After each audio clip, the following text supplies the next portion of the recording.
दोस्तों, आज हम फिर आए हैं एक नई वीडियो के साथ। आखिर ऐसा क्या हो गया था जो सबसे प्रेम करने वाला कान्हा अपनी ही 16,000 रानियां को श्राप दे डाला।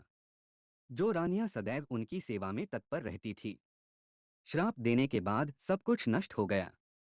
द्वारिका जैसी पावन नगरी पर श्री कृष्ण के बेटे श्याम ने कोई अपराध कर दिया जिसके कारण सब कुछ नष्ट हो गया। महाभारत का युद्ध होने के बाद श्री कृष्ण अपनी 8 पत्नियों के साथ द्वारिका रहने लगे। उन्होंने जो 16,000 अपनी पत्नियों को श्राप दिया था, इसका असर भी द्वारिका नगरी में दिखने लगा था।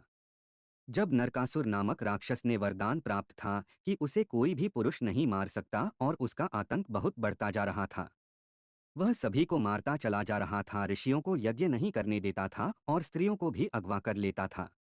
उसने 16,000 कन्याओं को अपना बंदी बनाकर रखा था। उसके आतंक से स्वर्गलोक भी कांप रहा था। तब सब लोगों ने श्री कृष्ण भगवान से आग्रह किया।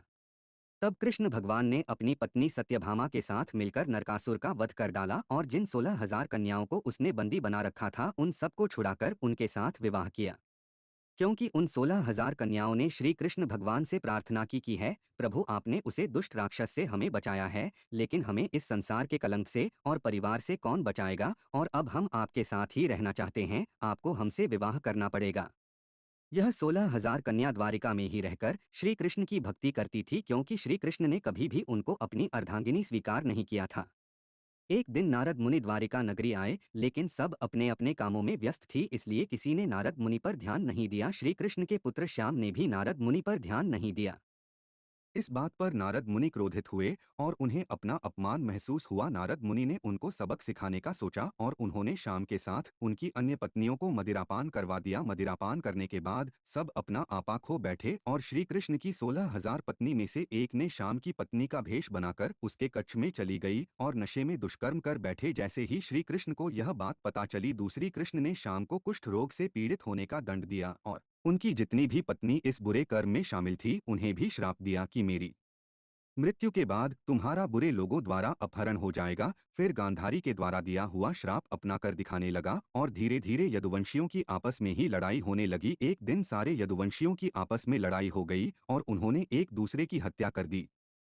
यदुवंशियों के बीच में ऐसी लड़ाई देखकर बलराम बहुत दुखी हुए और वहां समुद्र के तट पर चले गए हैं, जहां उन्होंने अपने प्राण त्याग दिए। जब यह बात कृष्ण को पता चली तो वह भी बहुत निराश हुए और जंगल की तरफ चले गए और एक पेड़ के नीचे बैठे थे। तभी एक शिकारी आया। उनके अंगूठे पर काला तिल देखकर उसने सोचा कि यहाँ किसी मृग की आंख है और उसने निशान लगा दिया। वह तीर कान्हा के लगा और उन्होंने अपनी देहात त्याग कर दी और बैकुंठ धाम को चले गए। यहाँ सब कृष्ण द्वारा ही रचाया गया है। अर्जुन द्वारिका नगरी पहुंचकर उनकी पत्नियों को बढ़ आने की और उनके धन को बचाने की बहुत कोशिश की, लेकिन वह नहीं बचा पाए। केवल मात्र उनकी 8 पटिया रह गई, जिनको अर्जुन इंद्रप्रस्थ ले गए। जब अर्जुन ने कृष्णा के देह त्याग की खबर उनकी रानियां को दिए, तब रुक्मणी ने भी अपनी शक्तियों के बल पर अपने शरीर का त्याग कर दिया और बैकुंठ धाम को चली गई।